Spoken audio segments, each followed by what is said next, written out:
Kovai Sivaji colony அருகே உள்ள Simpson நகரில் அமைந்துள்ள அருள்மிகு ஸ்ரீ சர்வசித்தி விநாயகர் திருக்கோவிலில் 108 சங்காபிஷேக நிகழ்ச்சி நடைபெற்றது. இதில் திரளான பக்தர்கள் கலந்து கொண்டு தங்களது கைகளால் சங்குகளை எடுத்து அபிஷேகம் செய்து மகிழ்ந்தனர்.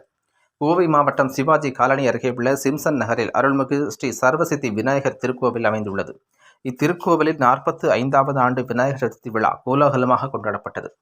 விழாவுக்கான அனைத்து ஏற்பாடுகளையும் சிறப்பு விருந்தினராக கலந்து கொண்ட தொழிலதிபர் எஸ். சிவக்குமார் செய்திருந்தார். முன்னதாக பரிவார தெய்வங்களுக்கு கலசாபிஷேகம் செய்யப்பட்டு விநாயகருக்கு சிறப்பு அபிஷேக அலங்கார பூஜைகள் நடைபெற்றது. மேலும் அதிகாலை முதல் சிவஸ்ரீ குருமூர்த்தி சிவாச்சாரியார் மற்றும் ஆலய அர்ச்சகர் நாகராஜன் ஆகியோர் இணைந்து சிறப்பு ஓமகுண்டம் வளர்த்து 108 சங்குகளில் புனித நீர் நிரப்பி போதுவாச்சாரியார்களுடன் இணைந்து சிறப்பு யாகம் நடத்தியும் வேத மந்திரங்கள் முழங்கியும் சிறப்பு பூஜைகள் செய்தனர். அவ்வாறு செய்யப்பட்ட சங்குகளில் உள்ள புனித நீரை பக்தர்கள் ஒருவர் பின் ஒருவராக 108 சங்குகளில் உள்ள புனித நீரை கொண்டு வந்து விநாயகருக்கு ஊற்றி சிறப்பு சங்காபிஷேக விழா சீரும் சிறப்புமாக நடத்தப்பட்டது. தொடர்ந்து பக்தர்கள் அனைவருக்கும் தீபாராதனைகள் காட்டப்பட்டு பிரசாதங்கள் வழங்கப்பட்டது. மேலும் கலந்து கொண்ட அனைத்து பக்தர்களுக்கும் சிறப்பு அன்னதானம் வழங்கப்பட்டது.